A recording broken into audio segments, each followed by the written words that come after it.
Hi everybody, I'm Chef Susie with LearnToCook.com. Today I'm going to be making marshmallows from scratch. They're so easy, you'll be so surprised once you see this that you can easily make these by yourself. So I've got my pot here with my corn syrup, my sugar, and my water, which I've brought to a boil on the stove. It's nice and hot, be careful, very sticky. And I have my gelatin, which I dissolved in a little bit of cold water. And this is just in the dissolved state. It's still opaque. When it actually dissolves in the warm mixture, it's going to turn clear. So I'm going to be taking this out, and it's going to dissolve, and it's actually going to kind of melt in my warm mixture.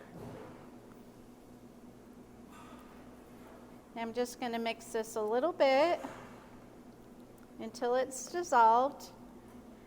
And then I'm going to put the whole mixture on my stand mixer with my whip attachment, and I'm just going to whip it up until it's in the marshmallow form. So I'm going to be whipping this on a medium-high speed.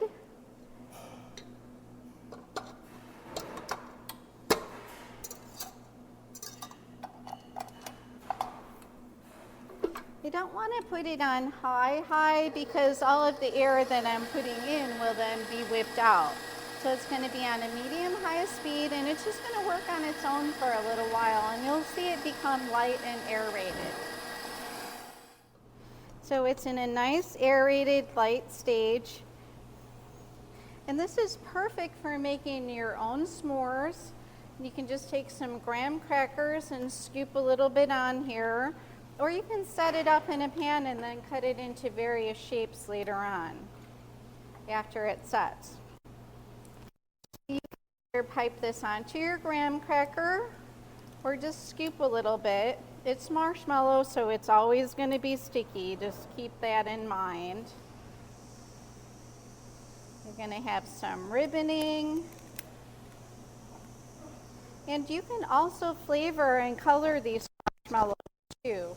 You can have a lot of fun layering them in pans and then cutting them in squares. And you can flavor these with extracts,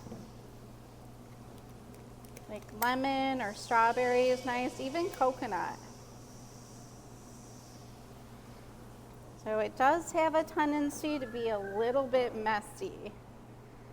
So I've got my graham crackers filled, and I'm just going to place the other one on top. And once these are nice and set, we're going to dip them in some chocolate for a little homemade s'more.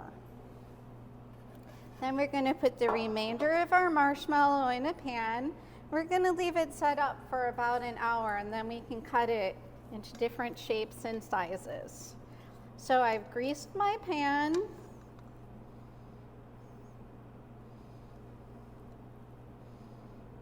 And I'm just putting my mixture in here. You can make these as thin or as thick as you like. And you'll find after you make these once that you're going to have a lot of fun with them.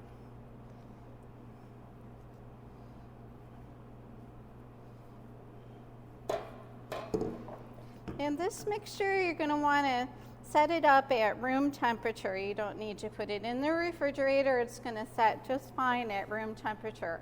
So we're going to wait for about an hour, and then we'll finish off our marshmallows.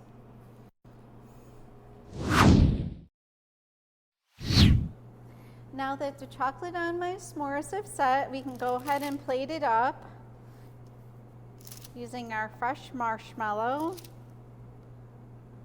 And I also cut some of the marshmallows that I had on the wedge here after I let it set up. They're still a little bit sticky, so go ahead and use your powdered sugar and cornstarch mixture if you need to.